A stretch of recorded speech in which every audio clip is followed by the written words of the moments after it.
अस्सलाम वालेकुम नाज़रीन, आप यूट्यूब चैनल देख रहे हैं। मैं इमरान खान हूं। मैं अपना वीलॉग शुरू करता हूं मुफ्ती मुनीब के एक बयान से। वैसे पाकिस्तान के ऊपर जो बहुत बड़े बड़े मसाइल है ना, उनमें एक बड़ा मसला पाकिस्तान के ये मौलवी भी है, ये सरकारी मौलवी जिन्होंने हमेशा वो चूरन बेचा जो उन्हें फौजी एस्टेब्लिशमेंट ने कहा। अब मुफ्ती मुनीब का जरा स्टेटमेंट आप देखें, फिर मैं इनका पोस्टमार्टम करता हूं। और ये बड़ा जरूरी है, इनको अगर शीशा ना दिखाया तो ये पूरे पाकिस्तान का हुलिया बिगाड़ देंगे मौलवी मिलके।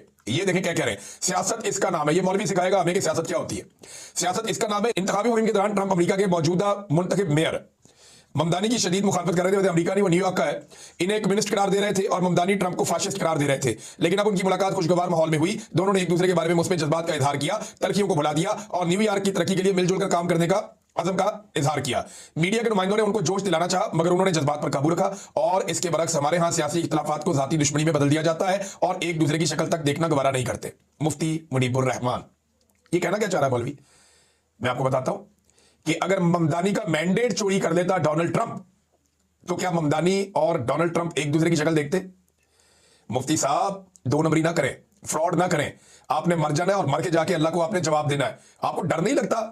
आप कुरान और हदीस की रोशनी के अंदर बात करने की बजाय आप लोगों को बेवकूफ बनाते हैं। आप इस्लाम का चूरन बेचते हैं। कुरान पाक में उन लोगों का जिक्र है जिन्होंने अल्लाह की आयतें सस्ते दामों बेच दी, और आप उन लोगों में से एक अपने आप को साबित करने पर तुले हैं। मुफ्ती साहब, शर्म आनी चाहिए आपको। आप यह क्या बात कर रहे हैं? क्या आपने कभी बात की कि जाली फॉर्म 47 क्यों जारी किया गया? क्या आपने कभी बात की कि जनाब एस्टेब्लिशमेंट ने पाकिस्तान तहरीक इंसाफ का पूरा इलेक्शन कैसे चोरी कर दिया? क्या आपने कभी ये बात की कि 17 सीटों वाले को वज़ीर आज़म कैसे बनाया? क्या आपने कभी ये बात की कि एक पॉलिटिकल पार्टी जो 180 से ज्यादा सीटें जीत रही थी, वो कैसे उसको आपने ले जाके पोजीशन में बिठा दिया और उसकी आधी से ज्यादा सीटें छीन ली? क्या आपने कभी इसके ऊपर बात की कि इद्दत वाला घटिया केस क्यों बनाया गया? क्या आपने कभी इसके ऊपर बात की कि मखसूस नशिस्तें जो है वो माले गनीमत की तरह क्यों बांट दी गई?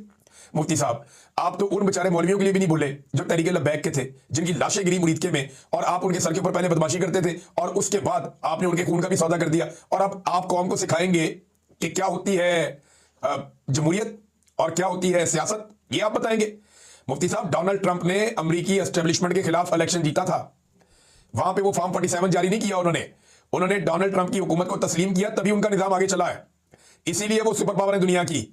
पाकिस्तान में सबसे पहले आप एस्टेब्लिशमेंट को ये कहिए, आप सबसे पहले फील्ड मार्शल को कहिए कि वो आवाम के मैंडेट का एहतराम करें। आप उन्हें ये कहें कि जनाब आवाम ने जिसको वोट डाला आप उसको हुकूमत दें। सियासतदानों का मैंडेट छीन कर फिर आप कहते हैं जनाब सियासतदान आपस में बैठते क्यों नहीं, बात क्यों नहीं करते? सियासतदान तो सारे आपस में मिलकर बैठे हुए हैं। यानी जितने लोगों को मैंडेट चोरी करके दिया, पीपल्स पार्टी, पीएमएलएन, सारी जिंदगी लड़ते रहे, अब सारे इकट्ठे होकर बैठे हुए हैं। तो ये कौम को ना बेवकूफ बनाना बंद करे। कौम बेवकूफ नहीं है। आप लोगों की चलाकियां और होशियारियां कौम बड़ी अच्छी तरह आप जानती है।